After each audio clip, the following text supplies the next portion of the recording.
Welcome to Poets from the Neighborhood. My name is David M. Harris. And I'm Susie Margaret Ross. We hope you'll enjoy the poems we'll be reading today. Poems written by your friends and neighbors. This one's mine. Dolphins. As we watched the dolphins, I dreamt of Machu Picchu above the clouds. Finches by Dana Malone.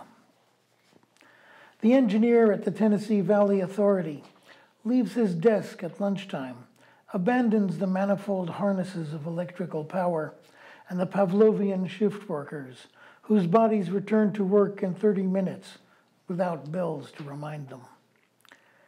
In the weeds along the cyclone fence, another harness, chains that elevate a cold twist of razors to warn the forces of nature, yet exert no authority over a music that ignores federal power. Hundreds of notes unbound by 5 lines and 4 spaces, birds with eyes that dart until they satisfy curiosity and fly to a new section of brush or wildflower patch. He returns to his monotone screen, the predictable click of a computer, outdated as soon as it was removed from its shipping box, implements black and white regulations or stages of development that lead to the ability to pay bills, own a car to drive. Pleading, show me how to leave the shroud of staff paper, the barb of plant machinery, the footsteps of meticulous procedures. Make me all feather and eye and song. This is mine. Call and response. In the silence of night, I hear the echo of your voice. In the shadow of your touch, I hear the beating of my heart. A poem of my own. Buckeye Burl with Inlaid Turquoise. I always use fountain pens, and that means inks and notebooks, good ones that won't feather the lines. Notebooks make easy gifts for a writer. They stack up on a shelf in the back of my office, waiting for the call to service. Pens, though, call me. I try to cycle through them all. New ones first, in test and admiration, each cheap Chinese pen in turn, then selections through the collection. Some nice ones there. Mont Blanc, Conklin, Pelican, Franklin, Christophe, presents from myself and Judy. But this one, flecks of bright stone shaped into the hollows of the wood, turned by hand, polished, coated, polished again, carried to, then from the craft fair. An extravagant gift, a gift of love. With this pen, what could I not write?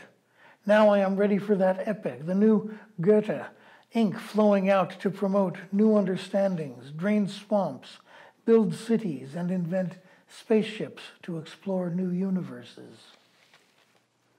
Decision. I've been thinking about moving to Florida, land of manatees and exotic blooms. If I were in Florida, I would pick flowers every day. I would write poetry every night. I would rent a boat to travel the swamps. I might have to choose between you and Florida. I will have to think about how it will be without you. A poem of my own, one of a series I've been doing in the form of letters. Dead Letter Office, Damon Knight. Dear Damon, across the continent, filtered by electrons, I never saw you so clear as to see your flaws. Human, there must have been some. The meticulous writer revised them out of all those online posts. O eminence of message boards. I only picked up some of your good, or tried to. I learned from the fiction, of course, which left me, and so many others, envious, and the criticism clear and fluent. But you modeled more. The careful argument, the probing, your Gedankenexperimenten, and calling them that, not thought experiments. Your hopeless crusades against the apostrophe, against academic abuse of the language. Principle, the fine-tuned mind at work. Socrates online and at play. Pushing us through the mind's workout to help us, me, to think, to be better. And sending my comments on your new edition to your editor, even if he knew better than to put them on the cover.